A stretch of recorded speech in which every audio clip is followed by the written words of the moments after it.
Halito, Halito, Halito. What's up, you beautiful ones? How y'all doing today? How's everybody doing today? Are we live now? Yes, indeed. Alito, how everybody doing? Peace. See, we got the beloved, one of our favorite Indians, Johnnie Aborigine. How y'all doing? 1 second. 1 second.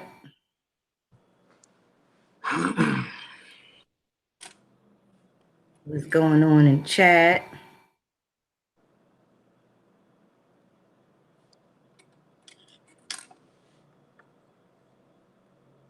See what the beautiful ones are doing. Let's see. See what that chat look like.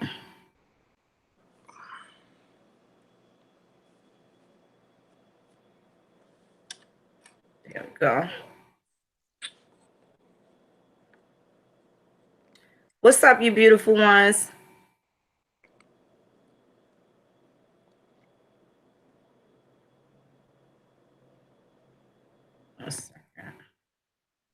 Damn, I wish I had a dot.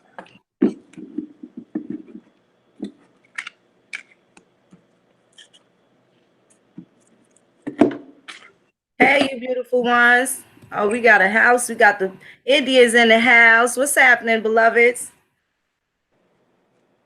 Peace to everybody. How y'all doing? How y'all doing? What's going on, beautiful ones? David Lewis, Vaughn Wedbird, Sean the Creator. Thank you, Sean. I appreciate it. Open me up. Original Copper Empress. How are you, beloved? Chief Skilly. Wanagi, what's up, beloved? Gotta make sure I speak to you one of these days soon coming up. Always good to see y'all. Always good to see y'all. So we got our beloved Johnnie Aborigine here. He don't need no introduction. Y'all already know how he do. Y'all already know. Johnny's got a really dope website going on. Y'all need to check it out. The textbooks, I think the website is really fresh. And if y'all looking to provide services or put some content together for your businesses, my suggestion is that you go to A4. A4 got that work for you. The website is fresh. It's www.johnnieaborigine.com. And I definitely want to do a screen share so we can highlight some of the spectacular things he's got going on over there. Johnny, I'm gonna give you the floor. You don't need no introduction, but shoot your shot at him. Shoot your shot. It's a bunch of Indians in the house. They looking forward to this conversation. I'm so glad you joined me too. Thank you very much. I appreciate. I'm honored for you to have me on. Very honored. That's wonderful.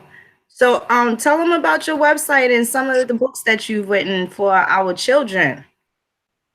Yeah, I got my website, johnnieaborigine.com. I'm in the process of putting out a coloring book, an actual book, and 3 school textbooks. Within a 1 year time frame. I have the coloring book coming out this month.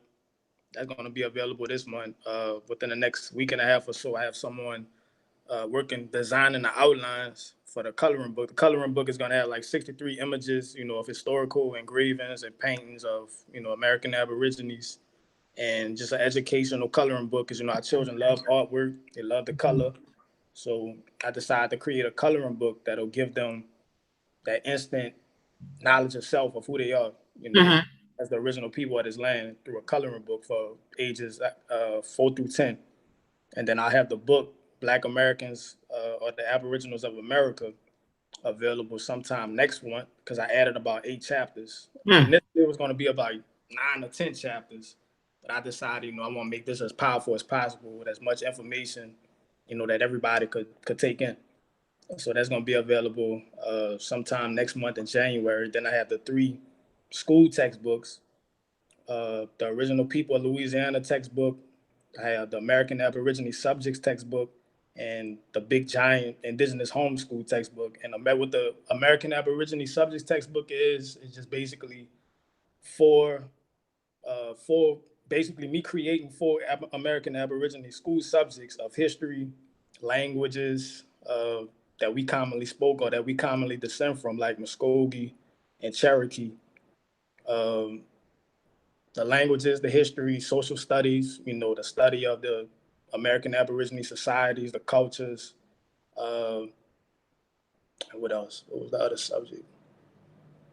And oh yeah, law, Aboriginal law, basically genealogy, dealing with trust law as it pertains to being American Aborigine, with the American Aborigine school subject. So, and then the indigenous homeschool textbook was basically the American Aborigine school subjects combined with all of the early subjects that our children learn in elementary school, condensed into one big textbook. So they learn in reading, writing, mathematics, grammar, science, and from ages 5 to 10, but they learning the same thing over and over every single year. So like it's basically like they learning pattern is being slowed down by just learning the same thing over and over. They're not really learning anything tangible. They're not really learning how to how to connect to the land, how to utilize the land, empower themselves with resources. So I was like, that textbook will have basically every subject that our children learn in elementary school in one textbook. All the subjects combined, every grade level combined, I should say. Because I bought I bought every single school subject that a typical, first grader, second grader, third grader use, and decided, I could take all of that information and just put it into one big homeschool textbook for parents to utilize, for parents to be their own source of education for their children. Because like to me, that I think a parent should be the only teacher of their child. Like nobody else outside of the family or outside of the parent structure should be an educator for that child, unless it's the same vision that parent may have for their child, and not something where you just robotically decide to usher your child into the school system just because, and you just feel like just because it's a school, I'm gonna put my child in there, but you don't realize the curriculum, the things that they're learning is detrimental to your child's development. So a parent should have, school subjects or a textbook where the parent could be the teacher of their own child. So that's basically the vision or the purpose of those school textbooks, is for us to create our own school environment directly in our immediate household or in our immediate environment that we live at. Because we could use creating a textbook is like creating a school itself. Because it's like holding a textbook in your hand is like holding a school. So you will basically you could utilize the textbook as a school for your own child, and that's basically my vision. With creating those 3 textbooks, and the Louisiana textbook, I'm actually doing that collaborating with the brother Raspy Ross, who's also from Louisiana, like myself, because I'm from New Orleans. Raspy from Franklin, that's like an hour away from New Orleans, like going west. He like in Southwest Louisiana. I'm in Southeast Louisiana.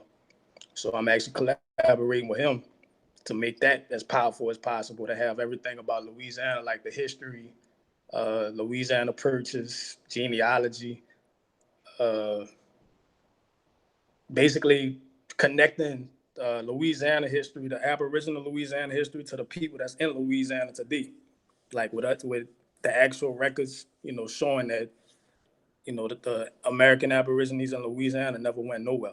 They still in Louisiana today. So that textbook would show would show the records that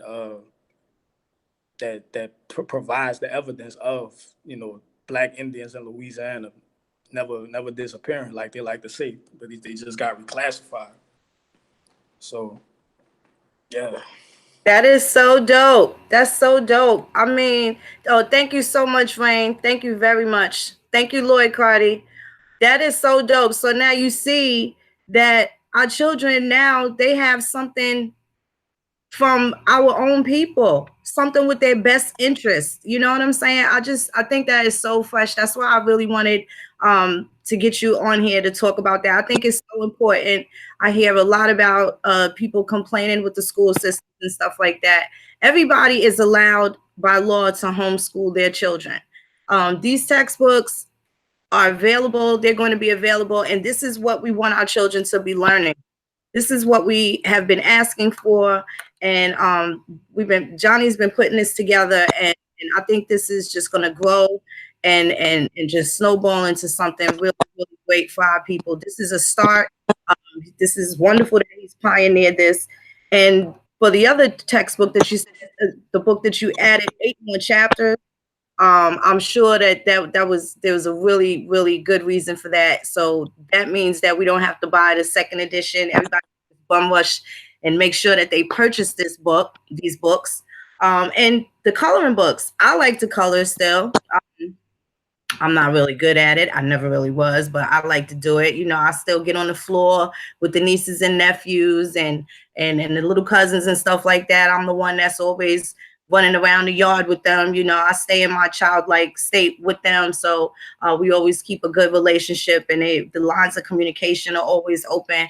So I'm looking forward to it. I'm definitely going to be purchasing a couple of coloring books for the babies in our family. But I just think that is so dope. That is so dope. And then even, you know, teaching them the social studies, and that's exactly what they need. See, those are the subjects and the topics that pertain to us, and it's for us, by us. And I think that is amazing. I think that's amazing.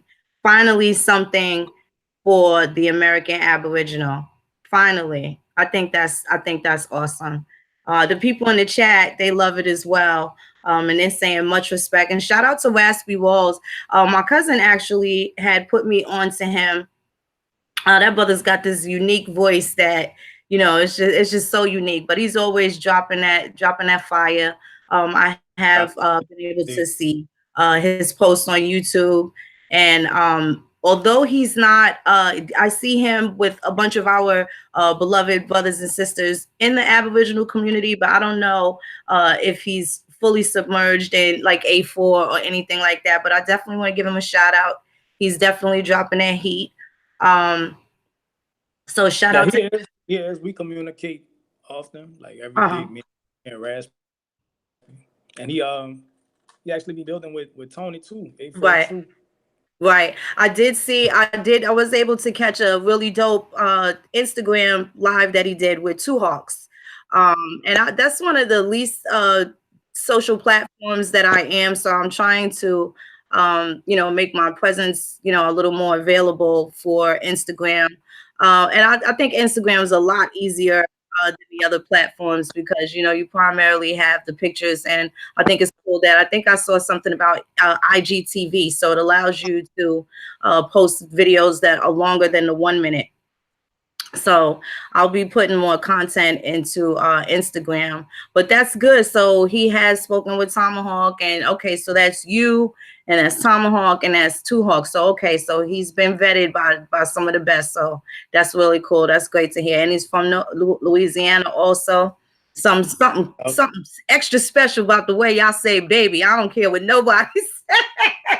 When y'all say baby, don't nobody say it like y'all. Let me just tell y'all, I don't care what he talk about. But when the New Orleans, I don't know if y'all heard anybody, the sisters or the brothers say baby, something special about that. Absolutely special about that. Thank you so much, Marlon.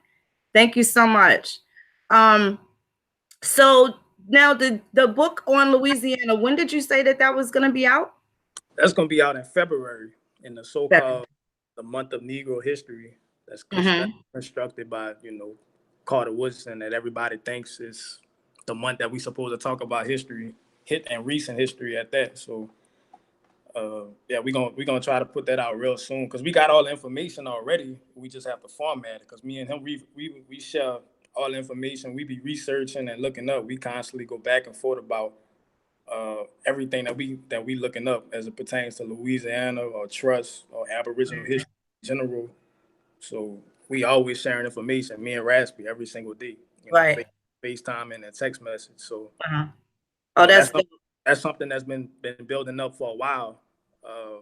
As far as creating a textbook, collaborating and creating that particular textbook.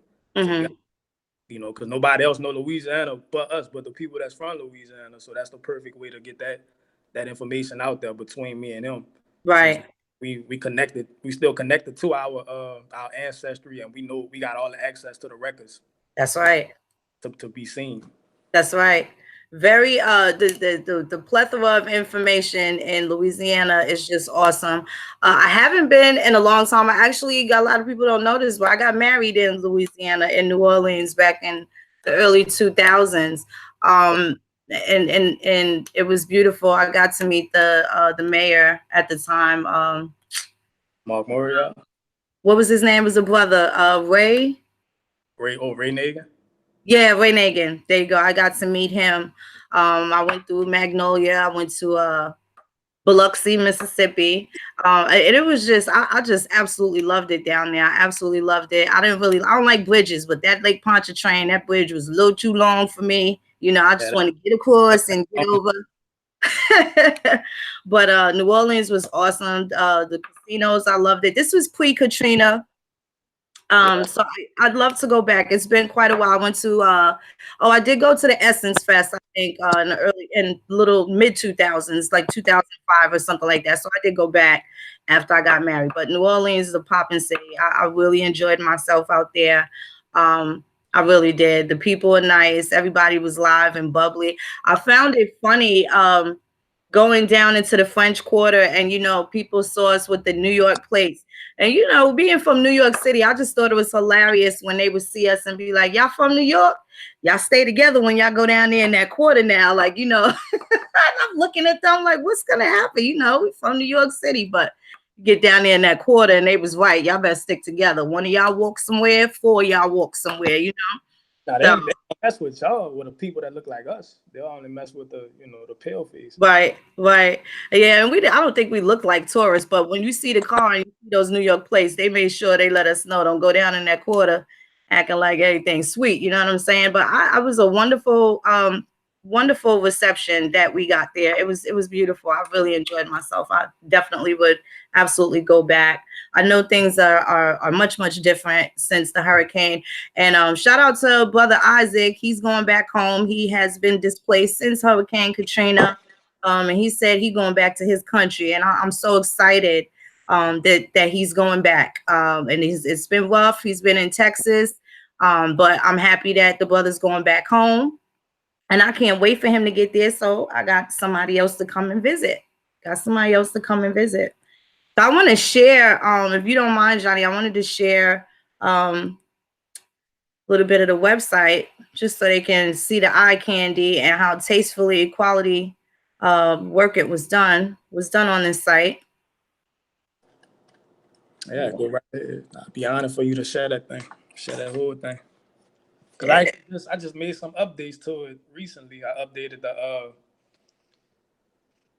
the covers, the book covers for the first two books that I'm releasing. I was looking at the words at the bottom. I was looking at the book covers. I updated the book covers. I updated the menu, the book titles on the menu. I updated the order that the books are arranged. Just minor updates, but it looks more current, and up to date for how things are right now. As far as where I'm working at or what I'm working on right now. Right. I actually just did that about a couple of days ago, 2 days ago. I made those edits. So let's take a look. Now look, he's got the New Indigenous American Homeschool Curriculum. All these wonderful things. All the covers, these look fresh. These look really fresh. I'm sure this is going to be flying off the shelves. Now, are you going to do like paperback or hardcover, or are this going to be primarily ebook? Yeah, the coloring book is definitely paperback. The ebook initially was going to be an ebook, but it's going to be both. Since I added those chapters, it's going to be both, ebook and paperback for the Black Americans or the Aboriginals of American book. So it's going to be both of them, ebook and printed out. Yeah, these are really fresh. And just the thought of, having some assistance when it comes to being able to educate our children without the interference of colonizers. I just think that in itself is just absolutely dope. I'm sure it's going to be worth every penny. This is going to be something that, what you're going to be looking to get people for Valentine's. Yeah, that's why I wanted to do that book in particular, the reason Mm-hmm. I wanted to add 8 more chapters of information so it won't be told, halfway. Because That's like right. a lot of times when people talk about the Black Indians in America or Americans, they talk about FaceTime call. Apologize. Right. Whenever they talk about the Black Indians of America, they always say that they was mixed, or they always say that they came from slavery. Right. Right. And I'm getting some FaceTime Uh, call. Let me put this. okay. Okay. Take your time. So you see these images, beloveds? Do you see what I I was getting some FaceTime calls. I had to put it on Do Not Disturb. Oh, okay. That's okay. But you see these beautiful images that our children are going to have. So for the people, well, I'm on it grown now, for the most part. But for the young people with young children, like this is, they don't ever have to be subject to some of the things that we were forced to learn. Their beginning and their end is always going to show their faces. And I just think that shit is spectacular to me. It's always going to show their faces. We had the see Spot run, see Jill jump, see Jax, and all of that stuff. And we had to kind of stomach that and fake our way through these education systems and stuff like that. But now this is a fresh start for us to be able to educate our children the way that we see fit. And it's to being able to control that. I think this is just super fresh. This is just super fresh. So there's no confusion. And they're able to make a distinction. So now when they see those images, they will never have any of those experiences that, well, I can speak for myself personally, that I had where it just completely frustrated me. I was always told, things, and it was, now that I think about it, it was abuse that I was subjected to in the school system. Oh, if you wasn't so smart, we'd do this. And, trying not to let me walk down the aisle at my graduation, and just some of the mean things that they did. Cause I always had questions, from, I would say most of my problems in the educational system started in high school. I do not remember one teacher, one. I had no favorites. I absolutely hated it, and I couldn't wait for it to be over.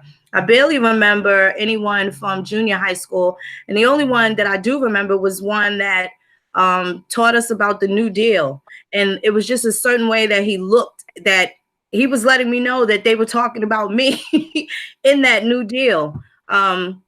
A social studies teacher. So in hindsight, I can have a little gratitude for that. But other than that, my experiences with school was more of a social thing than it was with an educational thing. So I think this is so dope that our kids will have a chance to be able to see this from the start to finish. And it's only going to get better. So hopefully you will this will be the first of many things to come for you, and having, a stronghold on what it is that we're using, the materials that we're using to educate our children. I just really Absolutely. think this is dope. How long was the process to cultivate? Like, I know it started out with an idea, then it started out with the action, and now here it is, you have the finished products. Why don't you tell me a little bit about that? Well, I've been sharing, as a lot of people know, I've been sharing Aboriginal, information for about 5 years, Mm-hmm. since 2013, and the curriculum idea just recently came about. I say within almost last year, almost Mm-hmm. 1 year, and it just came to me like I'm sharing a lot of information online, so I need to you know try to put the information in the school format or educational curriculum format some kind of way possible. And so it started out with, I'm gonna do a textbook. I'm gonna do one textbook, and then that one textbook brought to me, I should do many textbooks. I should do American Aborigine subjects textbook, and I should also do a Louisiana textbook. And then from there, my ideas kept, building on top of each other. So I decided, I'm gonna do this one textbook. Then another textbook idea came about. Then another textbook idea came about. So it was just, it just kept coming to me, like one after the other. And then since it was the first time that I was doing it, my issue or my problem was that I decided to work on everything at once. Since it was the first time, that I'm creating any type of curriculum or writing a book. I was basically writing every single book at once, because that's just how I am. I like to work on many things at once, but I had to come to the understanding that I have to actually pace myself and work on one book at a time. So if I'm working on the coloring book and Black Americans or Aboriginals of America, and I want those two things to be released, like that's where my focus should be, instead of trying to do all of the books, all five of the books that I was trying to release at once. And so that was the issue where I had with putting out the dates, too early or too premature. When like last, I think it was 2 months ago, I was saying, this gonna be available in November, and then that's gonna be available in January 2019. Those three school textbooks, and the coloring book and Black Americans or Aboriginals of America book will be available in November. And I just did everything just so premature because I was just thinking about, I know people really want this, and people been asking me to create it as well. So I'm like, I should try to put this out as quick as possible and give some dates, but not knowing that as you're creating something, more ideas come to you. Like when you're in the development stages of something, there's always something new gonna come to mind. There's always some new ideas. There's always more information pertaining to that particular idea or book, that you're creating. So by this being new to me, this being the first time that I'm creating, this many books or creating a curriculum in general, I had to just pace myself and try to work on things one thing at a time, or two things at a time, instead of trying to work all four, all five. Uh, but to the initial point, yeah, I've been sharing information for about 5 years, since 2013. That came about by seeing a video from Kerry Davis, the African Americans A4 Truth group on Facebook. Seeing this video, that really blew my mind, about the slave trade. It's impossible for millions of people to come over here, stack their shit and piss. That's not logical.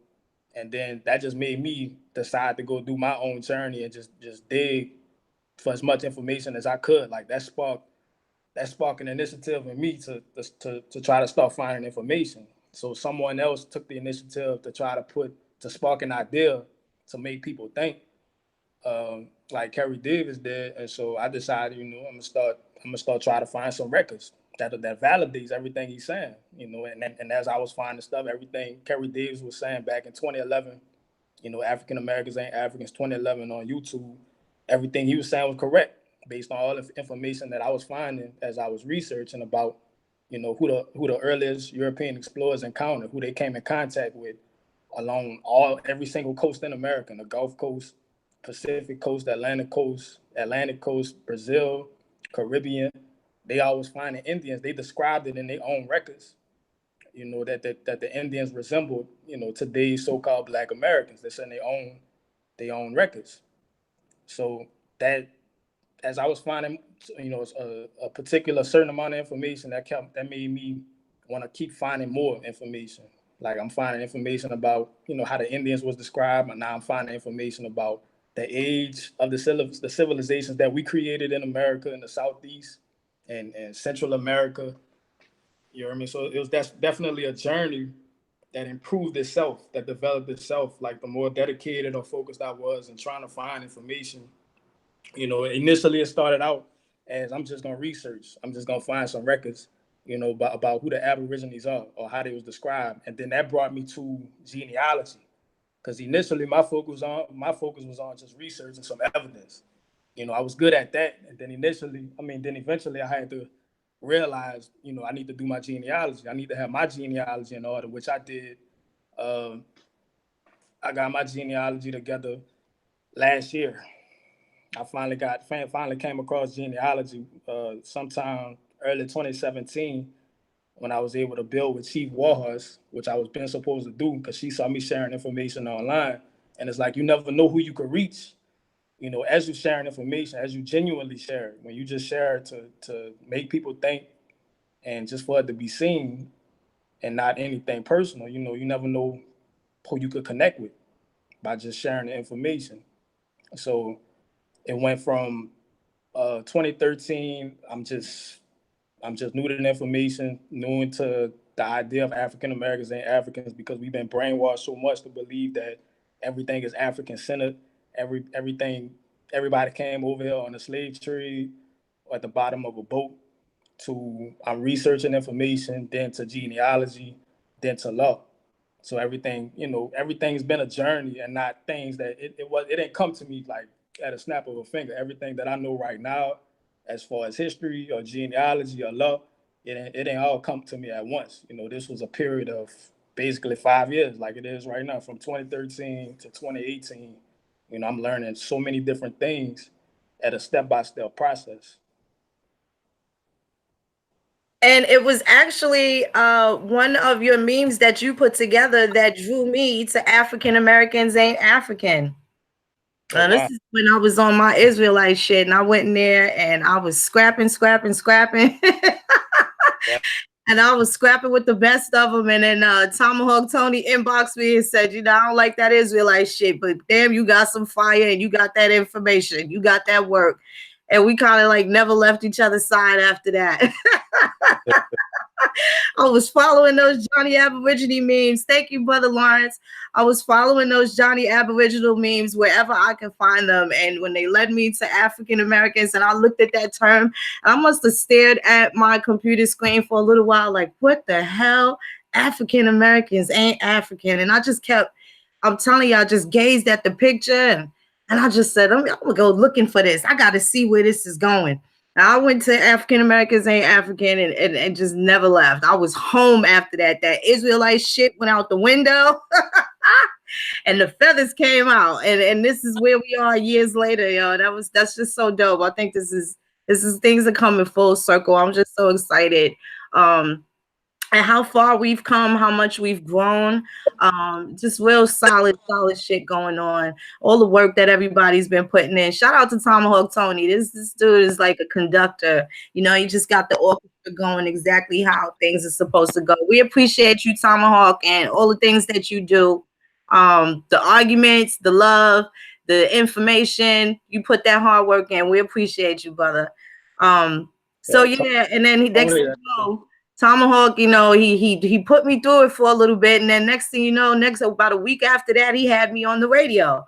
And then probably I think I did like 2 shows, and then after that, it was like official. Monday nights was Phoenix Moon Rising, and that was it. So I just thought that was so dope. Thank you so much, Aboriginal Q. I just thought that was so dope. And, from that meme, it brought me home, kept me on the land, and I ain't left this motherfucker since, So it's just so strange, so awesome how these things worked out. And here it is. We got so many people just, paying homage to their grandmothers and just putting in this work. And this is a beautiful thing. This is something that can't be touched. Something that can't be touched. I really do appreciate that. Let me see. We got I know there's some people in the chat that probably have some questions and stuff like that. Let me see. Okay, somebody, homeboy, you're going to get kicked out talking that stuff in the chat, okay? I wish I could see. Yeah, I just want to make sure that everybody's playing fair and being respectful and stuff like that. So, but other than that, the website, www.johnnieaborigine.com. Of course, if you like what you see on that website, which I'm sure that you will, and you have your own product and you have any kind of website or applications that you may want for yourself, you definitely can link up with somebody in A4, drop a question on any of the platforms, Instagram, Facebook, even Carrie Davis channel at YouTube. You'll be able to get in touch with somebody and you'll get exactly what it is that you need. And I'm sure the services that are provided are going to absolutely exceed your expectations. Absolutely exceed your expectations. The website is just so fresh. I really enjoy looking at it. So Johnnie, where do you see how do you feel about how much the movement has grown in the direction that we're going in as far as going forward? What do you see? Is there anything that you'd like to see more of? What would you like to see less of? I think things are going in the right direction because I see a lot of people are taking in the information. the right way. They embracing it. They being open minded. People are thinking, and that's the best thing about, you know, this information about African Americans and Africans. It makes you think. You know, it makes you just evaluate everything that you've been brainwashed to believe. So I think a lot of people are embracing it. You know, slowly. It's continuously growing. Like it's not something that's going to just be stagnant, or definitely not going to fall off. I see a lot of people embracing it. I think what I don't like personally is people mixing ideologies, where they mixing Israelite with Aboriginal or Moorish with Aboriginal, and that confuses people. You know what I mean? It's like Aboriginal is Aboriginal, Moors is Moors, Israel is Israel. They don't have anything to do with each other. But people will try to, convince you to believe that they do for their own. I don't know. Sometimes people, they do it for, capitalist gain, financial gain, to try to trick people with some paperwork, some fraudulent paperwork saying proclaim your Moorish Aboriginal nationality, which is no such thing unless you're talking about Africa. And then there's people that say that they Israel, but it's just things that people, I guess, they confuse themselves. They not finished learning, everything that they need to know. So they jump the gun and decide to start mixing ideologies because they haven't really fully learned what it means to be Aboriginal, or what Aboriginal is, who the people actually are, like what their cultures were and how they identified themselves. Like they're not finished learning, but yet they'll be um, so direct and absolute, saying, Aborigines are Israelites and Moors are blah blah blah. That's foolishness. So that's what I would like to stop seeing. Right. And just people need to embrace their family more. Like your nationality or your identity and your history is all within your family. It's That's all right. it's all tied to your grandparents. So I think people just need to embrace their grandparents more, need to start building with their families more, need to start talking to their family, start creating better relationships with their family. Come together with your family. That's right. Most importantly, more than anything else, because you can't unite with a whole bunch of other people unless you unite with your family. Like if you don't unite with your family, you don't have no basis or no knowledge of how to unite with anybody if you can't unite with the people that's related to you or that you know best. That's So right. your nation, your family is your nation or your tribe. That's So right. that's the only people that you need to be concerned with. All this, everybody else, like all we doing is just bringing people back to their families. That's really our main purpose That's or our it. motive.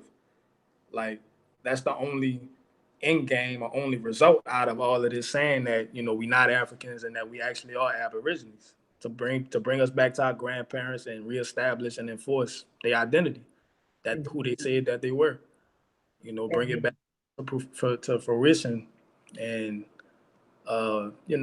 just progress in society with our grandparents' lineage, because a lot can come out of finding out who your grandparents really are, like what was their tribe and what was their location.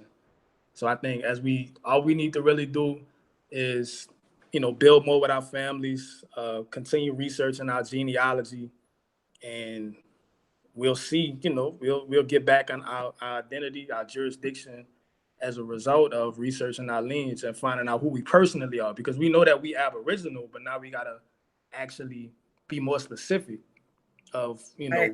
what kind of Aboriginal are we? Where exactly where exactly were your people on this land, for them to be Aboriginal? What makes you and your family Aboriginal? And that all starts in the tribe or the nation and your lineage, that you derive from. So I just think genealogy I think that's the most important thing uh, right now. It's genealogy. That's like they used to say, nationality is the order of the day. Genealogy is the order of the day, because genealogy creates your nationality. You can't just fantasize or speculate your nationality unless you know who you really are. That's You right. gotta know who you descend from. That's what creates lineage, and lineage creates your nationality through genealogy. So that's what I think is the most important thing that everybody need to know about, or need to continue to delve into, is genealogy. And genealogy is not a hard it's not hard to a hard process to get into, or a hard thing. People just have to be willing to actually want to do their genealogy, and willing to actually research their family, willing to actually talk to their family. Because a lot Right. of people get along with their family, but yet they just think that they could tell other people online or other people what to do. Like, but you don't even get along with your cousin or your brother or your parents. You don't even like your mama, but you think you got the solution to unite people, and you don't even know how to unite with your own blood relatives. So I think genealogy, it all starts with names and location. Like, that's the basis of genealogy, and the basis of identity and ancestry is continuous lineage and location. Like, that's the basis of ancestry and identity everywhere else in the world for other indigenous people around the world. Continuous lineage and location. That's what determines your ancestry and your identity, which leads to your nationality. So it all starts. It's a simple process with census records. And also, you might, as you research in your family, you'll find them on census records and other people family trees. That's the biggest key. The best key is when other people make family trees on ancestry.com. You'll be able to see their family tree, and you'll see your ancestors in that family tree, and then you'll see that'll lead you to more grandparents through that family tree that another person went ahead and took the initiative to create. You'll see your grandparents in that family tree, and then you'll see the parents of your grandparents in that family tree based on somebody else taking an initiative to create their tree. They did the research, they went to the vital records offices and confirmed and verified different things. So, you know, it's really like everything is really just laid out already. People just have to be willing to want to research their lineage, because the census records, all you have to do with genealogy in terms of census records is knowing who your grandparents' parents are, like knowing the names of your grandparents. And so you type in your grandparents' name in the genealogy record search, and with the year and the location that they was living in. And what comes up is the census, during the time that they lived. And what you'll find on that census is the parents, of your grandparents, the parents of that household. The heads of the household is the parents. So you'll find your grandparent as a child, in 1900 with the head of the household, which was their parents. And that's how you'll find out, you'll be able to continuously go back further through that pattern, of just finding your grandparents on the census record, and then finding who the heads of the household on that census record is, which is their parents, and you continue that pattern by typing in. Once you get the head of the household names, you type in the head of the household name, census search, in the genealogy record search, and then that'll give you their parents' names, and That's you can right. just keep going back further through that. So it's a simple process. People just have to be willing to do it, and that's the Right. most important thing for us to really improve ourselves and be move forward as a people, is to really connect with your family and find out where your family come from. Because once you know who your family are, nobody can control you That's and right. determine That's your right. destiny. Nobody can define you but you when you know who your family are. Nobody can define your family but your family when you know where they come from. That's right. I find that nobody wants to try to control you anymore once you are aware and you make it very clear exactly as to who you are. It's not hard. It's not hard if you in fact care about your ancestors. If you care about the cloth that you cut from, you're gonna keep digging. You're gonna cut through a whole bunch of obstacles, like for the ones that maybe some people, I know they have all these situations where maybe they don't have any elders. They may be the last ones left, or there's just a cousin. But you got to build those relationships. See, one thing for sure and two things for certain: you definitely don't want to have a whole bunch of contention with someone that could possibly give you a kidney. And that's just the whole truth. But out of respect for the elders, out of respect for your progenitors, for your children, it's important that they know exactly who you are. I find that a lot of people, especially these Pan-Africans, there's some sort of disconnect that they don't feel that it's important for them to be able to deal with their antecedents. They haven't really put in a lot of work. It's almost as if they're mad at us that we have, we haven't been riding on the train that they've been on, and we actually stopped and made sure that we checked for grandma and grandpa. It's almost as if they have a serious hatred or disdain towards that, and towards the information that we bring in regards to it. It's like a little jealousy going on, a little green-eyed monster or something like that. But and in the same breath, if they're really interested or if they really care about their ancestors, wouldn't they be in those repositories in those nations where their DNA points them? I think they have a hard time grasping that concept. So even with the DNA, and they may be satisfied with those results, they still don't have a grave to visit. They still don't have ancestors to honor. They still don't know a birth date. They still don't know what day they got married. It's so many questions that they'll always have. You know what I'm saying? It's like they'll never be satisfied with just being pointed in a direction. And even if they do get if they feel that they have acquired some sort of sense of identity through their, their methods, which generally is just DNA and hearsay from white people, because they just don't seem interested. Yeah, mom, thank you. They just don't seem interested in actually finding out from one generation to the next how it is that they got here. And I find that to be it's kind of disturbing. It's very immature, if you ask me, and it's extremely irresponsible that people are having such a hard time looking in on their folks. It's kind of like just a bunch of angry children that that'll never grow up. It's like they're like a squad of people that they reject what's good for them.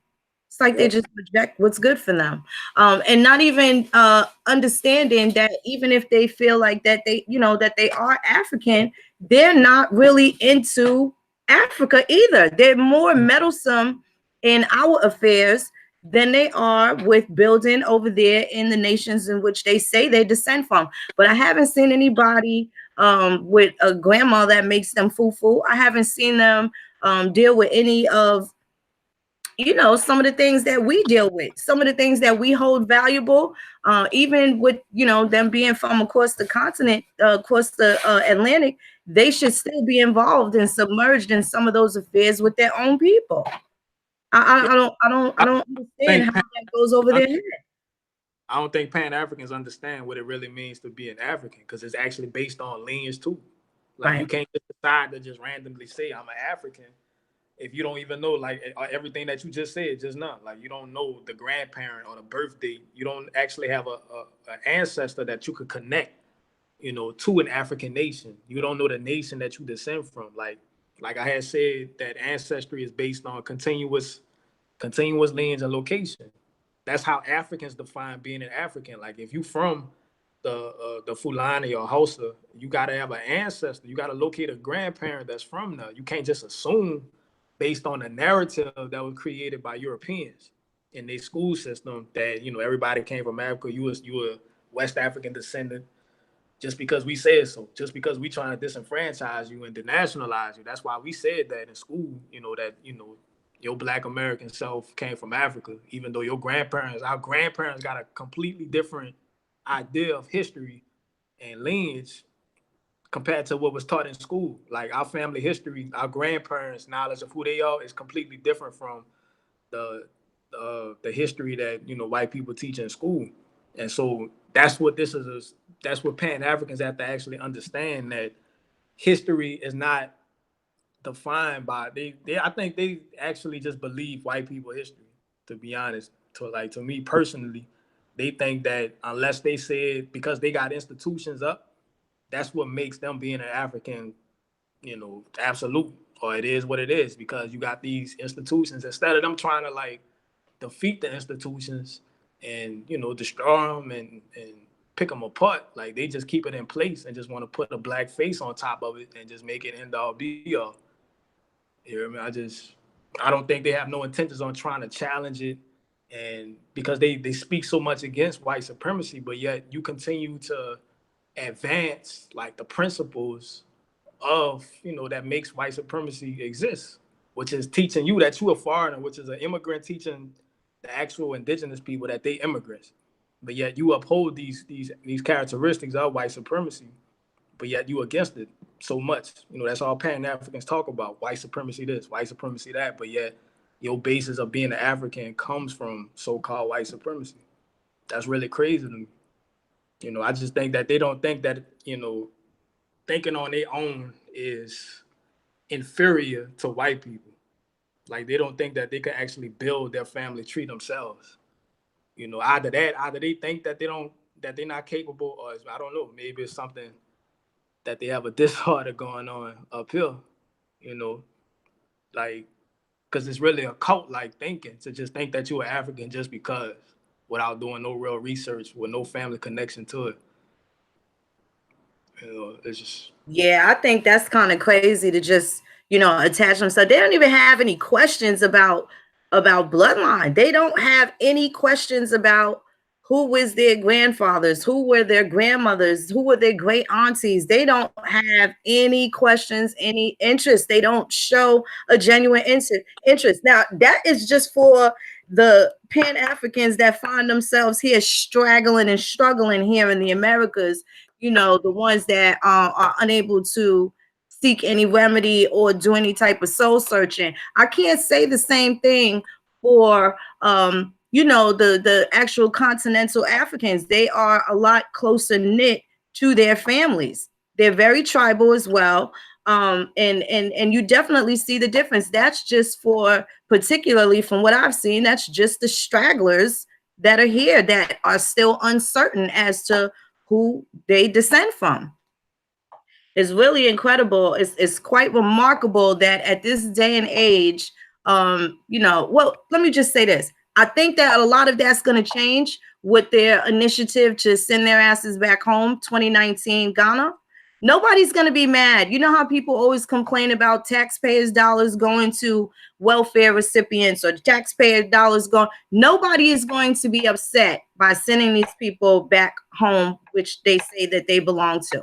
Nobody's you giving the land away to white people. You letting them have it all to themselves. So shit, they gonna try to give you everything you need. First class trip to Ghana, right, if you need it. You know what I mean? It's like, and for us, none of us gonna be mad, because I think whoever believe that they African, whoever thinks that they African, if you really African, that's the ones that's leaving. Whoever leave, that must be the ones that's really African. Right. But at the same time, you're gonna leave your family behind. Though it's just gonna be this recent generation that's trying to leave, but yet your grandparents gonna still be living in the hood, in the project. Right. They understand. Right. They feel connected to this land. You're gonna be leaving on your own. Your parents ain't gonna be trying to go with you to Ghana. It's just gonna be you on your own. Your kids not gonna even be understanding what's going on. They just seeing shit. My mom and my daddy just lost. They confused. They just don't want to go to Africa just because of how they was educated in the school system. The source of who they are didn't come from their family, so they just want to leave. Their children gonna just be looking at this like they not gonna even know what's going on when they see their parents, some of their parents, leaving to go to Ghana. And that's crazy. Like, you got the United States and Donald Trump initiating to send you to Africa. Like, you think that you're supposed to be an African, you think that's so powerful, but yet the United States is initiating you. They the ones that's arranging you to go to Ghana. That's right. They're making it happen. I don't mind. This is the Tomahawk American Colonization Society, the 2020 edition, or 2019. That's exactly should I say. But if that's what it is that makes them happy, I hope so. There's going to be more apartments available. There's going to be more space, more parking spots available. There's going to be a plethora of things that we get to enjoy, right? From the lack of foreigners being here in our lands. And I'm just hoping that when they get over there, they don't make a mess of things. They don't make a mess of things over there. Yeah, it's almost guaranteed that they will have calamity. Right. They're going to be jacking resources from the Africans. They're going to get a real rude awakening. Reality going to really hit them fast. Like, when you realize, bro, you going over there, they don't have too much space over there. They ain't got too much resources for you to just be coming over there because you feel this emotional attachment to miseducation. They need their resources. What are you coming over there for? You must be going over there to help them build, because if you just going over there just because you want to be in Africa, bro, they going to, at some point, they're going to be having a witch hunt on you to try to get you out of there and send you back to America, or they just going to kill you dead on sight. Because you That's still right. got civil wars. You got people that's not too far removed from civil wars in Africa, and they fight civil wars because of resources in Africa. They That's scarce right. on resources, so shit, I'm about to fight this other person that's trying to take this from my family, who's also a fellow African, a fellow Nigerian, or a fellow Sudanese, a fellow, you know, fellow person. I don't know what is it, Chadian or Chad, the people of Chad, a fellow person in Chad. They Right. still got civil wars happening every now and then that breaks out because it's about resources. That's right. It ain't because of no colonization. The white people taught them to hate each other. They need resources. So you going over there and just taking a grip on something because of some emotional attachment to white miseducation, because of this white African-centered theories and white African-centered history that you've been taught. You want to go over there and try to steal resources from Africans because you selfish. You are. That's like a colonizer mentality to think that you could just go somewhere without nobody permission. Like you just want to go to Ghana. Like Africans didn't initiate it. You have some African leaders that's in cahoots. They need some money. Them Ghanaian leaders, but the people of Ghana not initiating that. They not giving you no permission. But I think the Ghanaian leaders probably told the people of Ghana, look, we could get some money from this. And when they get here, we gonna be taxing the shit out of them. They gonna have to go to work ASAP. As soon as they get to Ghana, that's what's gonna be happening. Like you ain't gonna have no free ride just trying to get to Ghana just because you won't feel like you in Africa. That ain't gonna work like that. You're gonna have to work and do something to improve the society of Ghana. Otherwise, they're gonna kill you or they're gonna send you back to America the same way you got there. That's if. And the crazy part about that is you going to Ghana, you don't even understand like the political or jurisdiction, consequences of that. Like you decide you're gonna go to Ghana, you might not be able to get back into America after that. So That's once you right. realize how messed up it is for you over there, it's not what you thought it was. Now you're gonna become running back home to America where your grandma is, because you realize, bro, I really gotta work. They might decide to draft you. Ghana gonna put you in the army, and you're gonna have to do some real shit that you ain't never done before, that you ain't much built like to do. You ain't much do it in America, but when you get to Ghana, you gotta do that because you taking up their resources. You're gonna have to actually be a part of their society, and they don't understand it. They just think, oh, we about to go to Ghana. You hear me? Nah, you gotta really do something over there. Mm-hmm. There ain't no free ride. That's right. They're going to have to find themselves useful over there. And like I said the other day, if they're nothing muffins here, the chances are they will be nothing muffins when they get over there. And again, you made a really good point about the resources. The resources, what are they going to do? Especially if they have small children. Do you know what type of culture shock that's going to be? I mean, nothing wrong with seeing brown people when they get to the next place, but just the simple creature comforts, and the accessibility and the availability of things that we have here that they won't have there. And then to get over there and then see women bleaching their skin and, and they're over there wearing weaves and all the things that they say that they don't like about us American women. They're going to go over there and find themselves in a whole different type of scenario where they're going to have a lot of explaining to do.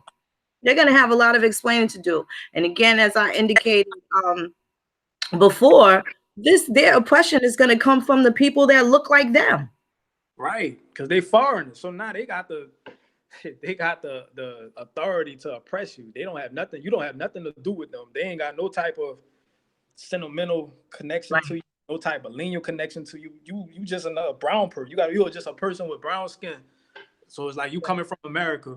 They don't know why you really coming. They don't know what you really stand for. They don't know what you about. So it's like I could go ahead and oppress you if I want to. It's like Right.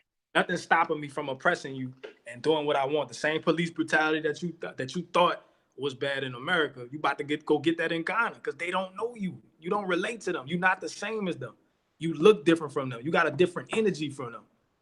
Like your characteristic and your physiognomy is completely different from the Ghanaian. They're gonna notice that. They're gonna sniff that out as soon as you step foot over there. The same way you sniff it out, like when you see an African in your neighborhood or in your downtown business area with their little table set up, they merchant space set up, you feel some type of way when you see them. Like you don't even connect with the Africans over here. You know what I mean? You don't even connect with them over when they live in here. You don't try to go connect with some Nigerians or Ghanaians when they move to Texas or different places across America. You don't even connect with them over here, but you won't go to Africa just because it's the idea of Africa. You're not going over there for the people, though. Right. They really just think like some, I don't know, some entitled children. That's some entitlement. Like, that's really crazy that they think that they just entitled to go to Africa. Nobody inviting you. You think you could just be over there and just because you want to. Right. They really feel entitled. They talk about white privilege. That's a privileged mindset. They gonna start calling that Black American privilege when they get over there. That's right. They gonna start seeing all them different terms that shows that how the Ghanaian or how Africans think of them, because they already calling them Akata. That's what they gonna call it, Akata privilege. Yep. That is correct. That is correct. I'm just thinking about the children. Like, how are the children going to deal with that culture shock? They didn't line anything up. I mean, this is not something that they have used their constituents or their politicians. Their black caucuses. They haven't utilized any of those avenues to kind of cushion the way their transition. For instance, there's no jobs guaranteed. Their schooling, none of those things are going to be the same as they know it. Like, they're not even talking about those things. Then Like they basic, won't have basic citizenship. livelihood. They're not concerned with those things at all. They have no buffer at all. They have no buffer. Sad. They Like, have no buffer. that should be the topic of discussion. Those are the three priorities: job, citizenship, and what was the other thing you mentioned? Education of their children Education. and healthcare.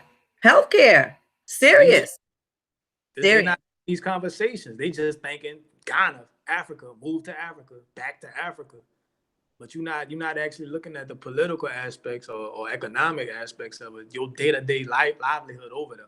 You're not even planning none of that out. You just so caught up on the idea of Africa. I think the children gonna be bullied though. I think the children are really, it's not only just gonna be a culture shock. I think the other children, because children, you know how children have their own mind that they're gonna do what they want. That's right.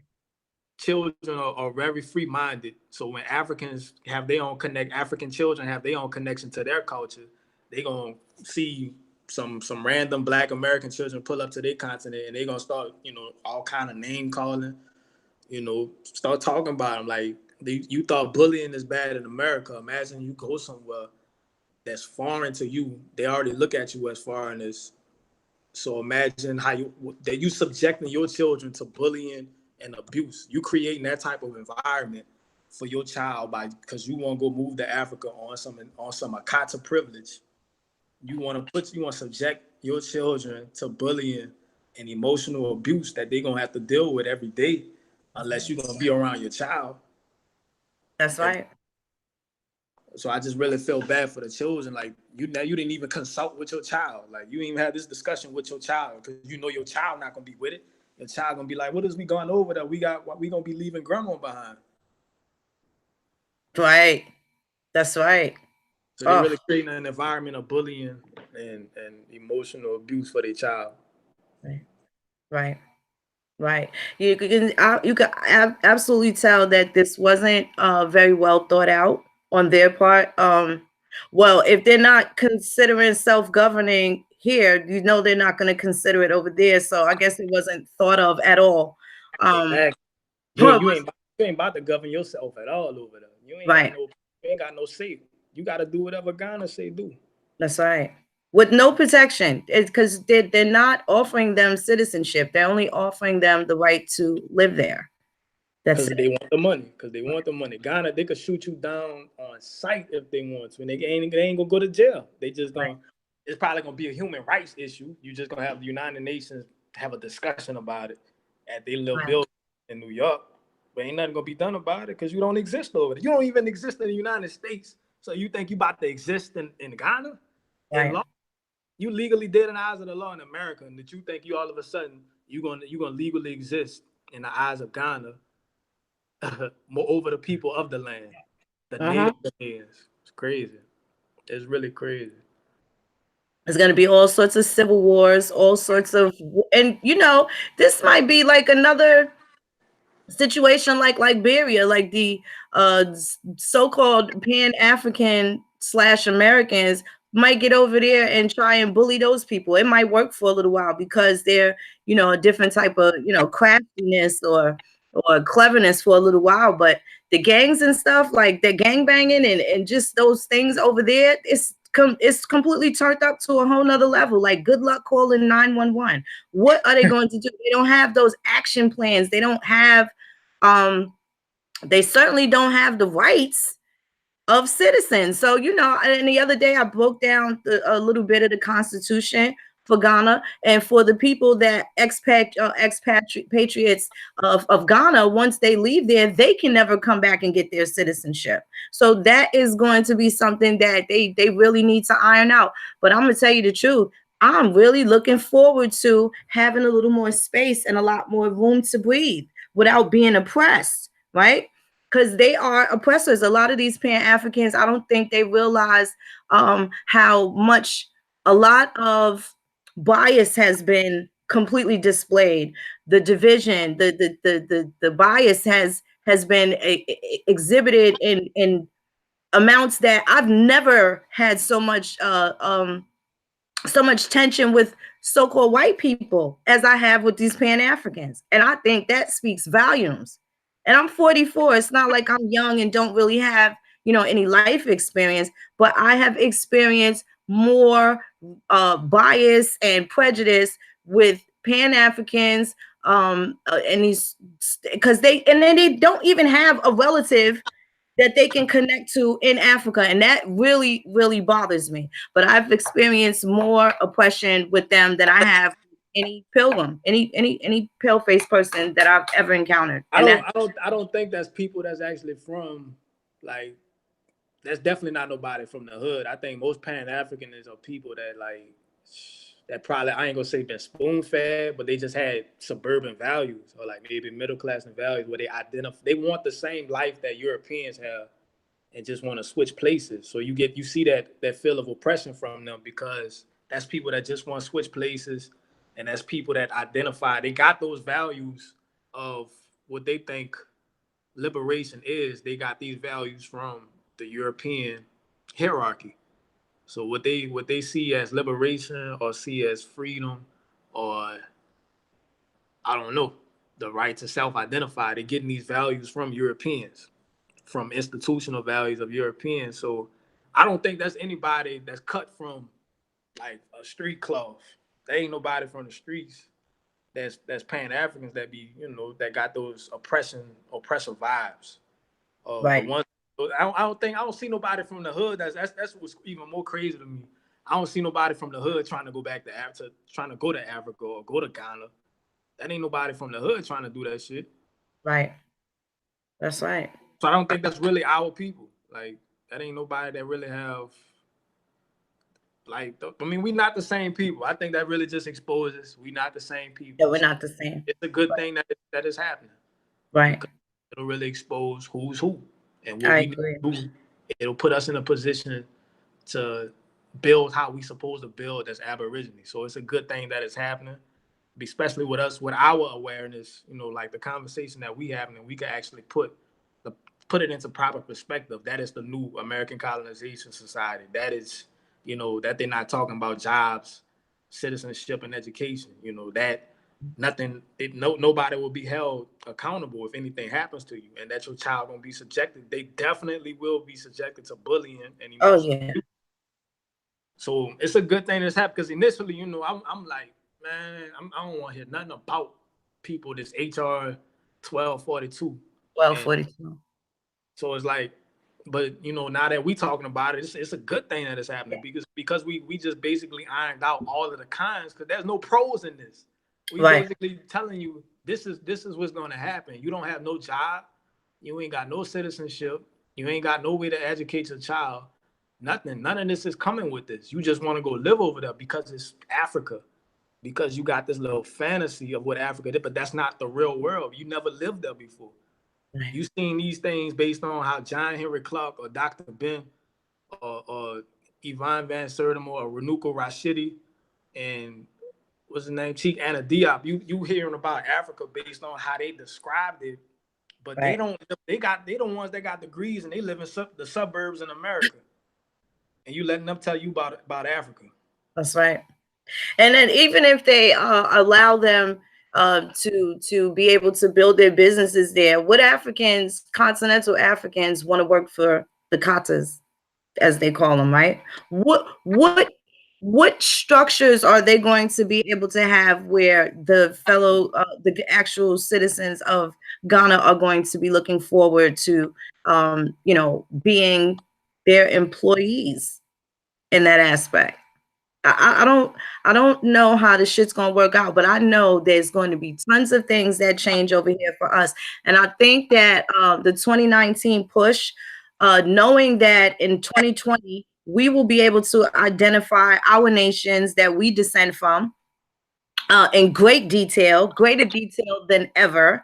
And the fact that we have control over it is to what is actually going to be documented about us going forward, which money and services are now going to be allocated to our children, our progenitors, in the communities in which we live. And now that we will start moving some of these foreigners out, I think it's going to be time to talk business with the initial colonizers that were here. They're going to have to get them out of the way because they know that we know who we are at this point. They're going to have to separate the oil from the water, which is the American Indian from the Pan-African now, and they're going to have to deal with us. And they're going to make sure that the Africans that were able to come over here from 1960s, from that 1965 Immigration Act up until now, they are going to have to step aside. And they're going to have to step aside because the Indian is now stepping up to the plate, and we're putting our crown on, and we're going to sit down on our throne, and we're going to start calling these shots. We are going to start dealing with these contracts that we've had that existed long before they got here. That's right. They doing us a favor by They getting are. these African niggas out. They need to They get are. out. So I mean, we need our Aboriginal jurisdiction back, and the only way that's gonna happen is if we have these Pan Africans to not distract us no more by not That's being. right. That's right. And it's going to be great because that's going to also set the precedent for a lot of Europeans knowing that they don't have the support of, the skin folk here being the fucking, the thorn in our side or the boil on our ass. You know what I'm saying? That they have absolutely become being a lapdog for these oppressors, being the liaison in order to participate in our oppression.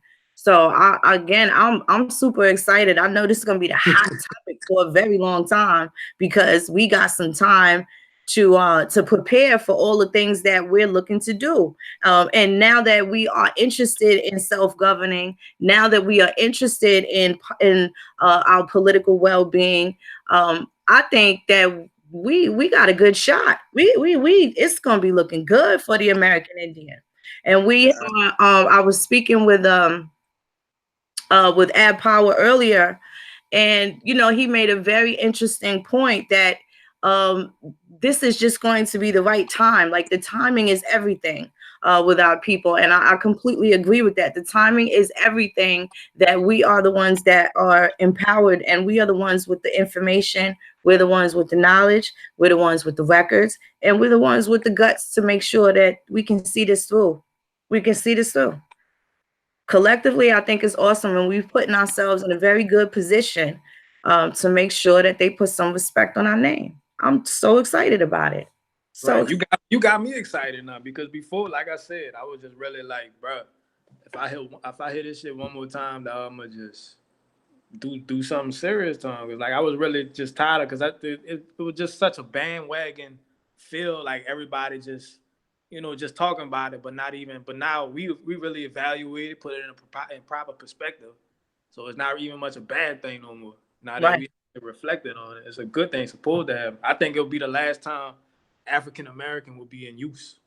Like I think next year gonna be the last time. After that's over, after we get them people out the way to go to Ghana, I think African American not gonna even much be used no more because we'll have the proper, we'll have the enough information and enough people to realize that they're Indians, to put that back into place, to restore the Indian, to restore the Aborigine in society, in with the actual structure that's not being distracted by anybody trying to, Africanize us and call us immigrants in our own land. That's right. That's a great thing. It's a real thing. One significant thing that is also going to be, they may want to watch out for is, I can get in a car right now and drive to another country. I can go to California if I want to. I can come to Louisiana if I want to, without any issue. You think they'll be able to leave Ghana and just mosey on over to Nigeria for the weekend? Are they going to be able to leave Ghana and feel like they're going to go have some, hummus in Libya for, summer vacation and shit like that? They're not going to have those options. They're going to have detention centers. Now that you bring that up, they're going to have detention centers like they have for Hispanics and these Spanish conquistador babies over here. They're going to have detention centers if they try to do that. I think in general, they're going to have detention centers for those that move to Ghana. They don't even realize, like, it's not going to be no butterflies and unicorns over there. That's right. So I think it's definitely going to have some detention centers in effect. If the slightest thing that they do, it could be something. Oh, they could just push somebody. Just because you put some hands on a native Ghanaian, they're gonna throw you in a detention center, in a little so-called FEMA camp that you were just hyping up over here. That's fake and was never gonna happen. They gonna actually have that over there because you a foreigner. Right. You have no meaning to them. You have no value, no resource to them other than commerce. Right. You got to build a society. If you don't build our society, we're gonna have to throw you in a detention center, or you got to go back to America. With the plea, you got to beg America to take you back after you just expatriated over to Ghana. Right, but there's this one thing. Now that we are interested in polity and self-governing, and we know that we are shot callers, I'm going to vote against coming back. There is no coming back. Yeah, so that's why it's very important for us to have our genealogy in order and our Aboriginal mindset and Aboriginal nation in order, because then that gives us the power to not take them back, to keep them in Ghana. Right. You better go take yourself to Egypt somewhere. You better go live over there or go live in South Africa. There's no way you should be able to come to America after you leave here. After you made the decision to give up, you disrespected your grandmother. You actually left your elders that you have, remaining. You decide to leave them behind. For that alone, you should not be allowed to come back to America. You didn't even much want to build with them while you was here, but you actually decided to leave them in the hood. You hear me? Unremorsefully, like unapologetically, like you said, I'm apologetic African. You apologetic immigrant to Africa. That's right. They're not thinking this through at all. I don't know. Again, it's I just see so many things that we'll be able to address for decades and periods of time that we were, we had to just kind of suck it up. But you know what? The beautiful thing is we are so resilient and so spectacular that even in this downtime, this so-called downtime, we have taken the time to learn ourselves, to learn our ancestors, to learn our history, to learn the law, to learn governing, to learn politics, all of these things that we have put in the hands of our oppressors, or we're taught to expect them to do it for us, which was much to our detriment. We have now taken control. We have taken this downtime to build ourselves up. And the buildup is going to be absolutely crazy. The whole world is going to have to reckon with this. The entire globe is going to have to reckon with what, the energy, the main source, the plug. We've always been the plug. It's always been us. Yep. It started with us and it's going to end with us. And that's not a bad thing. And to the favor of these Pan-Africans, these disrespectful ass Pan-Africans, much to their favor, we are the soul people. So there's still going to be some, I don't want to say leverage, but there's still going to be a mild compassion that's available, that even though, we say what we say about them, we would still extend that type of that one iota of compassion towards them because of us being the soul people. Yep. Because of us being the soul people. So I know there's a few people that have some questions. Do you mind answering a few questions for the people in the chat, Johnny? Don't mind at all. Let's go. I'm gonna tell y'all now, if y'all Moors call up here, y'all Panfods call up here, I'm gonna disrespect the shit out of y'all. We're not doing that tonight. You're not gonna call here and try and take no shots at none of the Indians tonight. I'm having me some margaritas. My mama made them. I'm telling y'all right now, I'm going to wild out on you. I'm going to disrespect the shit out of you. I could eat them up too. I mean, and I'll do it scholarly. I could pick them apart with the things that they be using. That's right. With the very things that they saying, so it don't matter to me because I've been through it like recently, got into it recently with them, over the ideology or over the information, the things that they stand on, just basically proved it to be false. So it don't matter to me. Right. I want to give him a shot. I don't mind being fit and stuff like that, but that disrespectful shit, it's not going to fly. It's not going to fly at all. Yeah. It's not going to fly. So, call up beautiful ones, 480-744-2636. 744-2636. What's going on? I gotta put here too. Give us a call and have a good old conversation with the beloved Johnnie Aborigine. I'm telling y'all better make sure y'all buy them textbooks. That's gonna be the hot ticket. Don't buy them babies, no Jordans. You're gonna buy these textbooks for them.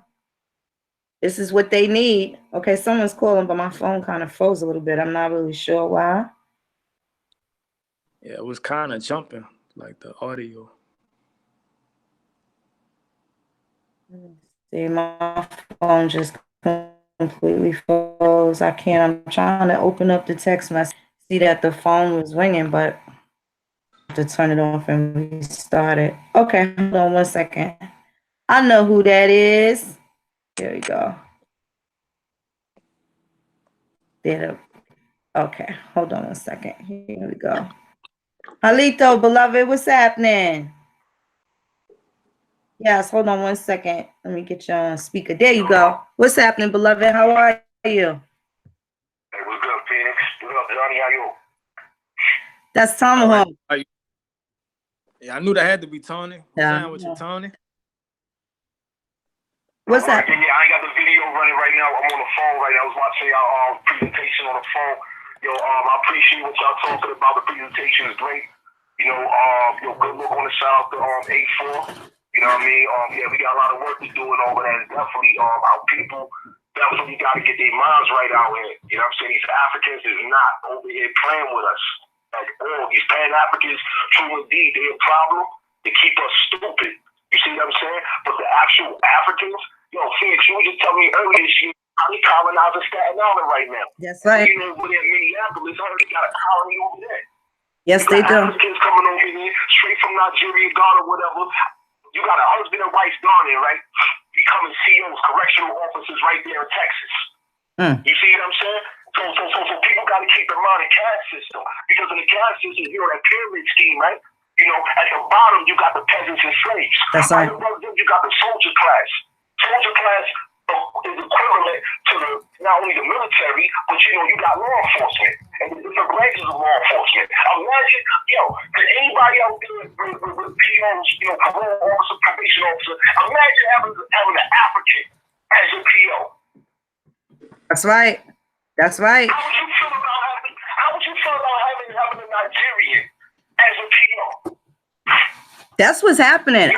I've seen that. I've visited a few people in some of these facilities, and I've seen them being bossed around, mistreated, specifically by foreigners, and more specifically by people of the Nigerians, specifically Nigerians. Now they are holding a lot of these positions. They are captains in these jails, and a lot of these facilities need to be shut down. Rikers Island, just specifically the namesake of it all, needs to be shut down. But this is how out of control we have allowed the foreigner to get rooted in our home. A lot of this, but you know, the jig is up now. Those aren't the ones that have to leave. Those are the ones that actually have the visas to be here. But we have to take it upon ourselves to petition that there's only specific places that they can work. They don't need to be in those places. We have not vetted them. We have to even protect our prisoners. They have rights. They have rights. We have to protect our American Indian prisoners as well. That's a good point you made there. Right. Phoenix, let me add this to the equation too, right? So earlier this year, I want to say first quarter 2018, one of our American mothers contacted me, right? And I don't want to go a whole lot of detail, but she had a daughter like 6, 7 years old, right? Right there in New York. Okay. Now her daughter, she's in New York public schools, whatever, fighting school police. 7 years old, fighting school police. All right. Fast forward X amount of weeks and months later, the daughter gets tranquilized at school, right? Then they take her to a mental facility somewhere in Brooklyn, I think it was, right? Take her to a little 7-year-old girl. The facility, this institution, is ran by Africans. And so the little 7-year-old girl is in a room with males, mental, psychological disorders and issues, right? By herself. Various age males. Oh. All right? And they tranquilize her again. Oh my goodness. Now, this is the kind of shit that's going. This is just one mother, one of our American women who had this experience. When I hear shit like this, I think about how many millions more. Experiencing whatever kind of abuses and deprivation of rights and all kinds of, foul treatment by these foreigners. And at the end of the day, how I see this shit, we are responsible. That's right. These fucking Pan-Africans, these Moors, these Brunei motherfuckers, all these years, they have contributed to our people. They're more interested in being good fucking consumers and supporting white supremacy, as Johnny said a moment ago, right? Right. Motherfuckers is promoting white supremacy, right? Who the fuck is promoting us? My apologies, I get excited. No, that's okay. That's okay. Well, you're right about that. Right about that. Yes, we here, brother. We here. Oh, should I get disconnected? No, brother, we're here. We hear you. We hear you. Yeah, I hear you. I'm excited, so I'm gonna let me calm down. You know? It's all right. I want to burn the internet right now. You know what I mean? But this shit is serious for us, though. And we got so many people out here playing, man. I mean, shit. I'm getting calls from motherfuckers who dealing with real world issues, right? They're dealing with real world issues, and they're gonna call me up talking about they just came back from Black Friday shopping and stupid shit like that. What the fuck is you talking about? You know, they don't have to be calling me talking about Black Friday, my nigga. You know what I'm saying? That shit is crazy to me. We got real world shit going on out here. It's about to be 2019. Less than 30 days. Right. And we got X amount of people that need real world support and services. How many people get locked up tonight? Our people. That's right. How many people get ready to put paperwork in on Monday to address the abuses that's going on in their community? Our people. That's right. That's what we have to do. That's what we have to do. You're absolutely right. Yeah, I mean, you got this thing called forces of credit, yo. Big game, right? You can enforce law from any fucking jurisdiction. So, for example, like down there in Florida, right? Let's say you're in California, right? And you're in Florida, they got the standard ground laws, right? And so you got forces of credit, right? Big game. You can stand your ground in California. That's right. In Colorado, I just learned recently, they got this shit called Make My Day. Oh, yeah. I'm loving that. Make My Day law. What? Make My Day. Anywhere you at, make my day kind of shit. That's right. That's right. Scout season is on. My apologies, y'all. Hey, I'm gonna continue listening. Hey, much appreciation to you, Phoenix, Johnny. Shout out to 8482 African Africans, all about American peoples throughout the Americas. Scout season on TV. Kill for me, I'm going. My bad. Peace and love, beloved. Thank you. Peace. Jalito, Jalito. Jalito, Halito, how are you? this is Dominica. Can you hear me? Yes, we can. We can hear you, honey. I can hear you. All right. I wanted to say that I just noticed it's a lot of like misdirected anger on behalf of American Aborigines over here. And most of the problem that I see is so-called American Aborigines over here, not it's not so much as Africans, this and this and that. And I see people going in on Africans, it seems like more than Europeans. And it's just like, like they were discussing in the chat, you still have people that are celebrating holidays and things like that. You still have people who don't want to take any type of correction. They're very imbalanced. And I've seen it happening among the Aboriginal community online, for example. So it's just like to sit here and put everything off on Africans when a lot of the issues internally is just projection to me. I think it's a jurisdiction. It's a real issue instead of trying to put it off on everybody else. Like you said, we're the soul people, but the soul people need to start using discernment and stop accepting everybody in. Oh, I agree, and that's going to include a lot of American Indians too. They're going to have to deal with their own tribes, especially if they are unable to communicate effectively with their other nations. I would have to agree with that. But one thing, if I can answer before Johnny gives his response, I will say I think that it is worse dealing with skin folk. We already know that the European has been the primary source of our oppression, or perhaps the orchestrator of our oppression. Let me just say that. But it is absolutely disenchanting when you have skin folk and you are expecting a certain level of respect. You're expecting a certain level of dealings with them, right?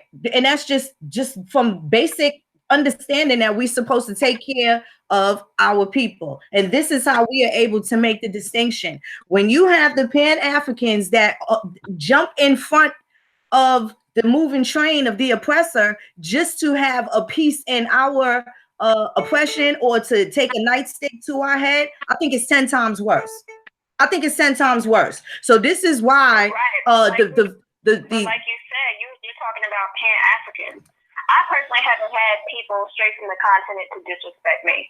Mm-hmm. They've been respectful towards me. It's been Negroes over here who have been extremely disrespectful, who don't want to hear anything, who don't want to take any type of correction, and who will attack you first. That's just my experience. So from talking to other people, they have similar experiences as well. Yeah, I'm gonna be honest with you. I have had less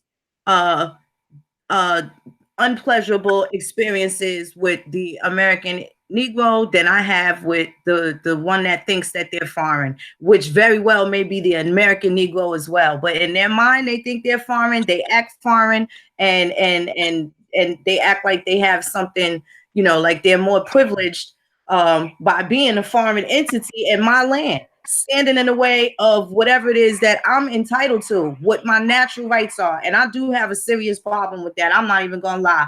And for quite some time, I probably suppressed it a lot more than others, but at this time, it's go time right now. So I'm not really looking to make any friends outside of the Aboriginal community in that aspect. I'm really not, because it has to be strengthened here, because this is where we are going to take it to the top with. I can't do it with foreigners. I can only do this with the American Indians. And I've started with my family. I've started with the close people around me that I know a lot about.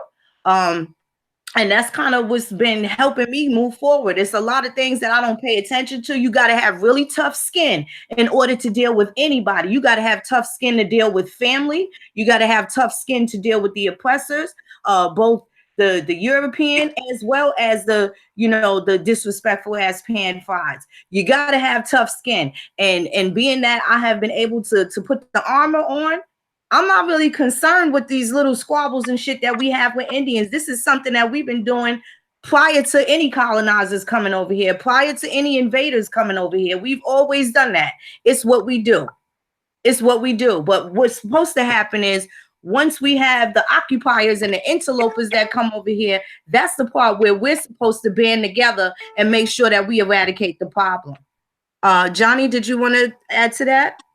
Yeah, what I would add is I think it's a jurisdiction legal authority aspect, where it's not so much as just putting a blame on Africans. It's just been mainly based on economic and political exploitation that Africans, you know, force on the American Indian.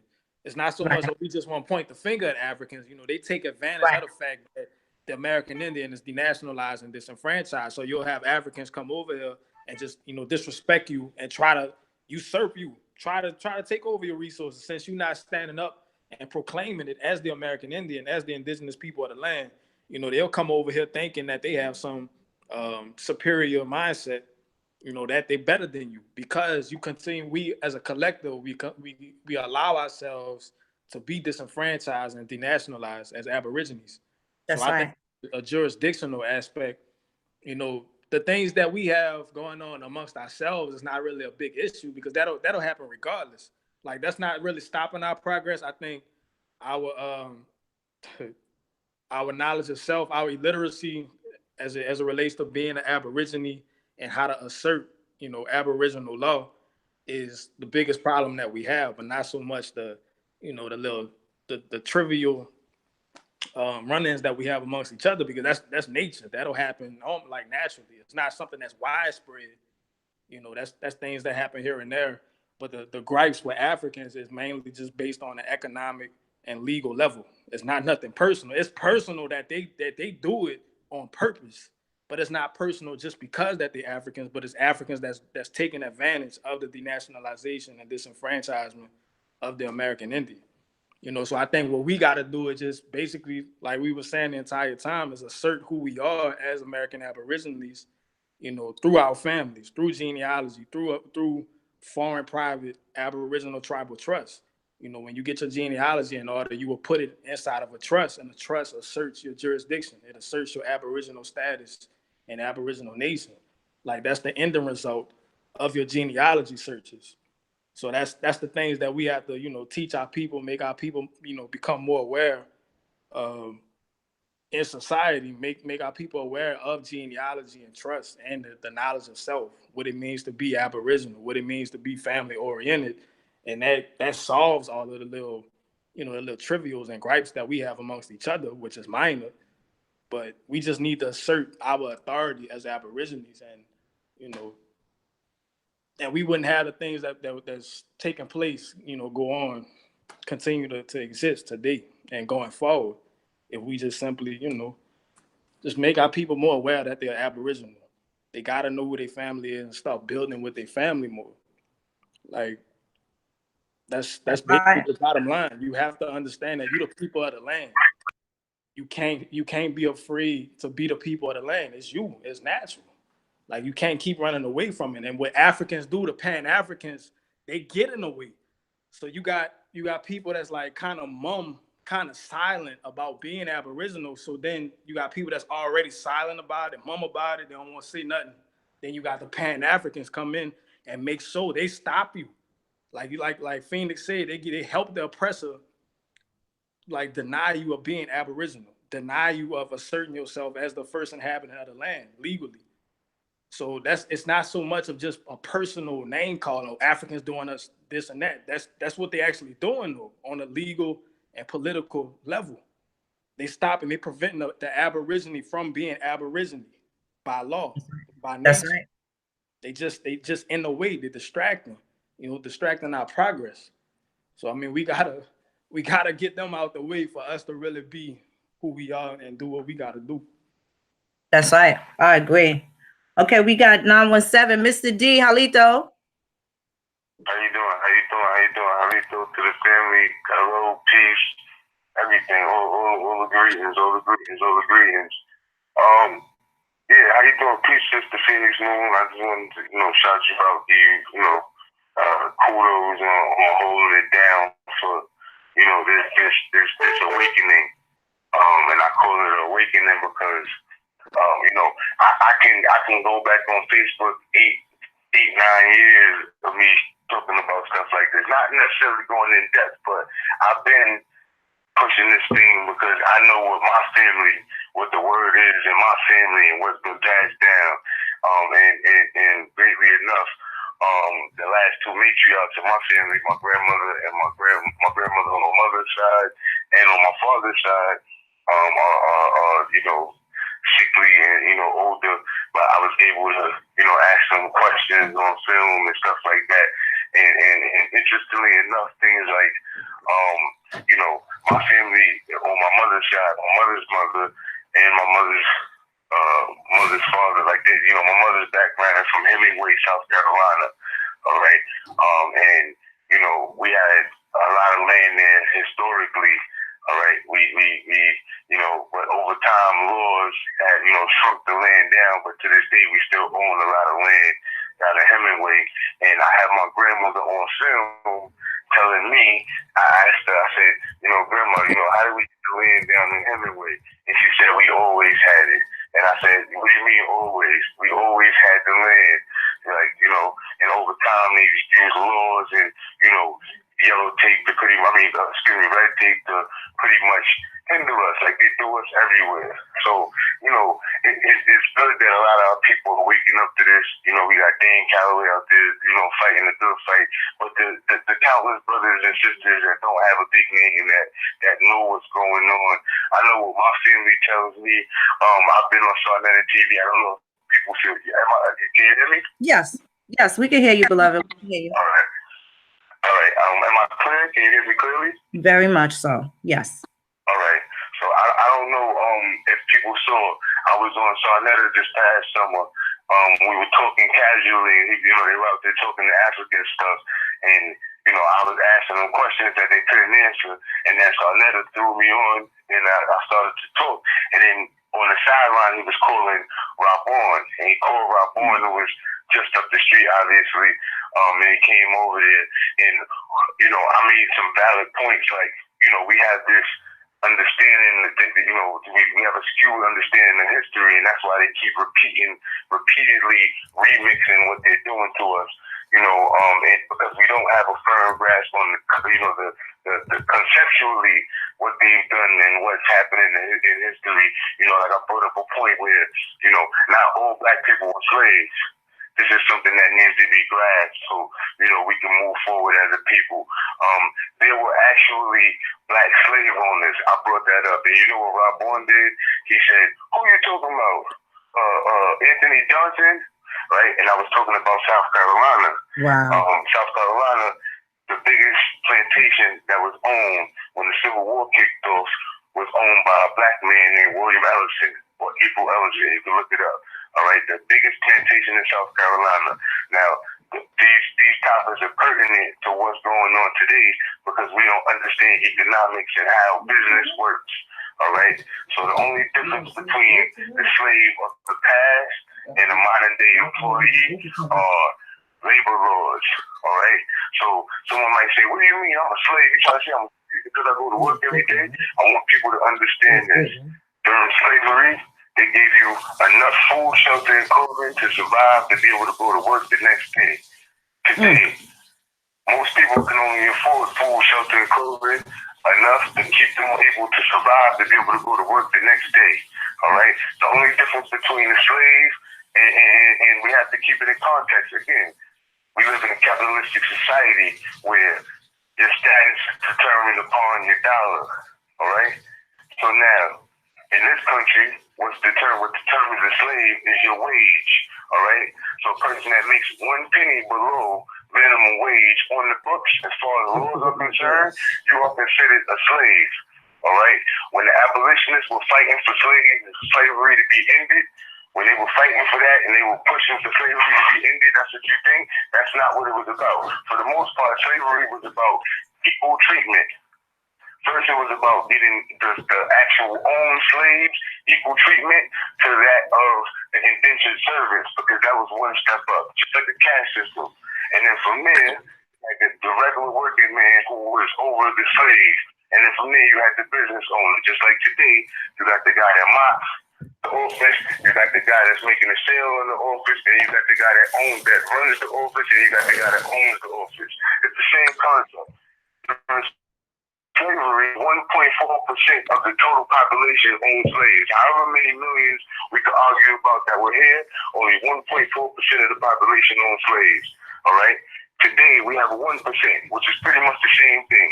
About 1.4% of the population holds most of the world's wealth.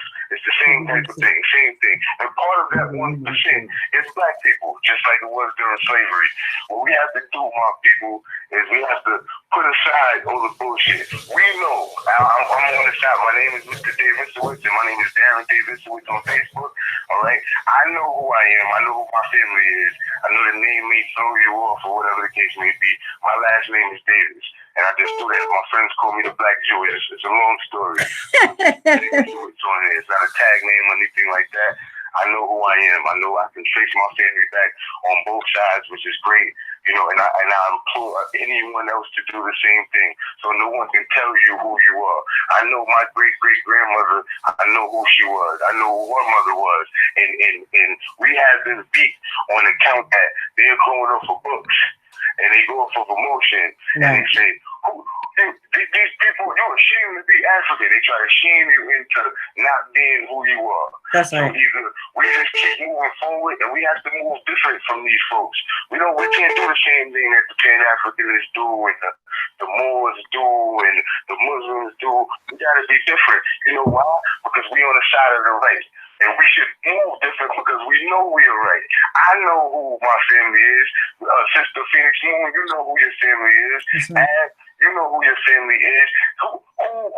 Which one of these scholars, Dr. Johnnie Clark, who does not acknowledge his own history, cannot hold a candle to you, Sister Phoenix Moon, because the pride and sense in knowing who you are, what you trace back to, they can't compete with that. All right? So you ask Pan-Africanists and all these guys, why don't you move to Morocco? Or why don't you move to Saudi Arabia, Mr. Muslim? Why don't you move to Morocco, Mr. Moore? Why don't you move to Africa, Mr. Pan-Africanist, and watch their face? Watch their face. You have cellular memory. Your cellular memory tells you that you are home without you even hearing the stories. Most of our people didn't hear the stories. The ones that do, a lot of them, they take it as, oh, he's trying to say his family, his background is Cherokee. Everybody got entity in their family. You're afraid. You're ashamed to be African. Tell them to go back to Africa. But at the end of the day, how you do that is by just pushing the knowledge, man, letting the people know who they are. If you can show who you are, that's going to make your neighbor want to find out who they are. So these videos where we showing how we tracing our background back, and I'm not talking about the BS DNA testing where they trace your lineage back. All right, I'm not talking about that. I'm not saying that because at the end of the day, the reason why you can trace, if you can trace us back through any type of genetic markers, the only reason is because so many of our people were sent over there to establish,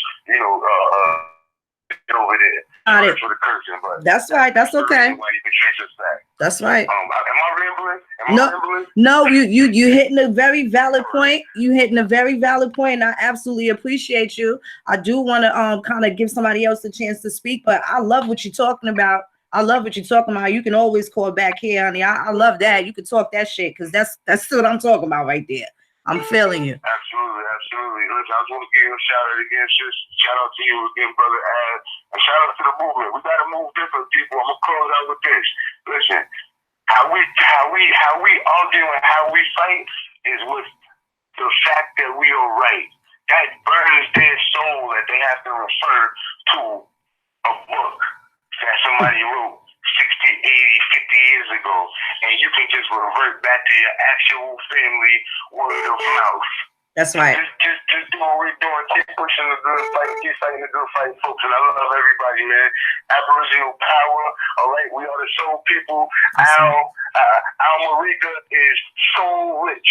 Alma is soul and Rika is rich. Remember that, people. We the soul people. Peace. I love y'all. Peace and love. Thank you so much. Yeah, he made an excellent point. He sure did. He sure did. I respect that. So many different sub points in there. Touched on the slave owner, touched on how your family history overpowers whatever John Henry Clark talking about. And Sinetta should not be existing. After this HR 1242, Sinetta should not exist no more. As far as that Pan-African shit he talking, Sinetta should not exist no more after everybody go back to Ghana. Like, you know, there's no reason Sinetta should be talking about, or you African, if you had this opportunity for you to go to Africa, go to Ghana with that House Resolution 1242, there's no reason for you to still be talking about Africa. No more. There's no purpose behind it no more, because the United States gave you the opportunity to go back to Africa. So it's like, what is you still calling people African, or still trying to make them believe that, or you were African slave? You had this opportunity in January to go move to Ghana forever. What is you still talking this shit on Harlem 125th Street for, if the United States gave you an opportunity, free ride to go to Ghana? But you still talking about, oh, we African brothers and sisters, no proof, no lineal connection, no lineage, providing that, proving that. Sinetta, the shit he talking about with the African shit, either he should not exist no more, or that aspect of what he talking about. Because when January comes, it exposes the capitalist intentions that Sinetta had this whole time. It's either that you really believe that the shit that you talking about, that everybody African, or you just doing it for money. So January, that HR 1242 will prove Sinetta just been doing this shit for money the whole time, or he been paid to be a gatekeeper the whole time, or he just really a religious Pan-Africanist. But I'm more inclined to believe that he a gatekeeper and he getting paid, and he just love the money. He just love for people to roll at these donations, and it ain't nothing personal. It is personal, but I'm saying, like, bro, on some real shit, you got the opportunity to go to Ghana in January, free ride from Donald Trump. He giving you a free plane ticket, some free room and board to go to live in Ghana for the rest of your life. What is you still sitting in America, sitting up on Harlem 125th Street for, trying to convince everybody that they African, like you a missionary? And you got the opportunity in January to go move to Ghana forever. Because you the only reason, you, Jabari, Garfield, all y'all the only reason people still confused and distracted to not build with their family and find their lands, bro. And you got that opportunity in January. That's it. If you're not in Ghana after January or in January, bro, shut that shit. Stop that we all African shit. And you got the opportunity to go move to Africa. Like, come on, man. Like, y'all really got to, like, start taking this shit, start taking life serious. You got other people's lives in your hands. You trying to dictate other people's destiny. You don't even look at it like that. You just look at it as, oh, I'm going to call you an African. I don't like that Aboriginal shit you saying. So I'm going to keep trying to convince you that but you trying to control other people's destiny. You got people, you putting people's lives in your hands when you just want to keep Africanizing them all day. But you don't realize that. You're not looking at it like that, because you're not, I don't know if you're not capable of thinking or seeing it that way, but you got people's lives in your hands, and you destroying their livelihoods. You destroying people's families, trying to convince people that they're African so they won't connect with their grandma or their mama, bro. Y'all should be, Sinetta should be ashamed of himself, bro. And Garfield and Jabari, whoever on that Pan-African tip, y'all destroying families. You destroying the opportunity. You're destroying the opportunity for people to build with their family. You removing that opportunity from them. So after January, bro, if you're not in Ghana, no, it's like people need to be at your neck for real. If you ain't in Ghana in January, Sinetta. That's some real shit right there. That's some real shit, Johnny. Wow, that's some real shit. We have our last caller, and beloved Colorado, I'm gonna ask you to just keep it narrowed down to like 2 minutes so I can have Johnny close out the show. But thank you so much. I'm glad I got you on. I'm sorry I had to keep you there, or else you would have lost your spot. Halito, thank you so much for calling. How you doing, Phoenix? How you doing, Johnny? This is Copper Sun Dragon. Hey, boy, what's happening, beloved? Peace. Peace. What's up? Reference to 719, baby. I got it to say, you know, you get all these goofy ass motherfuckers that come on here talking all that, you know, defend the African. Do you not understand that they sucking up the goddamn resources here? You know, we barely get back on our feet and start figuring out what the fuck is going on after waking the fuck back up and I woke up to sleeping giant. You see what I'm saying? Right. And so now everybody wants to be on this defensive mode and all the goddamn motherfucking scholars that the jig is up, they looking stupid. They looking real mighty stupid. They're pushing that agenda. And you know, the thing I gotta say is, you know, people gotta wake up. And nobody's gonna do this work for you. You gotta put in your work. And you know, like Daddy said, you gotta find out who your family is. You gotta find out what your background is, who your people are, because everybody's story is different. But we still are collectively one big family. You know, we still kinfolk. So we gotta still remember that shit. But you know, it's not gonna be handed to us. We gotta each individual do our own work, and each one. You know what I'm saying? And so the way I look at it is, you know, if we all collectively do our job, do our work, and do our due diligence for our prosperity, you know, it'll be a good for our children that are coming into the world. Our duty is to go ahead and pave the way and prepare for them. Because we be some assholes to leave them without direction. You feel what I'm saying? And so my thing is, we ain't got time to worry about nobody else's goddamn country. We got to get our shit together right over here. This is our shit. That's right. And we need to goddamn sit together and fight for it. We fight over some goddamn weed, hair nails, for our fucking all motherfucking people up, and shit like that. So we can't stick together to get this shit in order. Everybody does your job. And so you know how it is when they say color people time. We ain't got time for that. We ain't got time to be on TV time. That's right. Trying to get down with the good stuff, trying to get real and give about the business. You know what I'm saying? That's it. That's all. Stop expecting, stop defending other foreign nations. That's none of our business. Our business is right here in the Americas, and our job is to make sure that this shit is right for our prosperity. That's right. That's all I gotta say. Thank you so much, sister. Thank you very much. Peace and love. Peace and love, GK. All right, Johnny, bring us home, beloved. You got the floor right now. I'm so hyped that you was here. I think I would love to have you back again, especially after everybody cops these books and stuff that you got. And I can show you how I still can't stay in the lines all the time as a grown-ass motherfucker. I can't color that. But yes, take it home, boy. You got the last 5 minutes. Sure. Well, just to continue on for another minute about what I was saying before, Sinetta and Umar Johnson. I forgot to mention Umar Johnson. This ain't no personal attack. It's a legal, political, economic attack. January is your opportunity to get out the way so we could have empowerment for our people to connect them back to the land as the original people.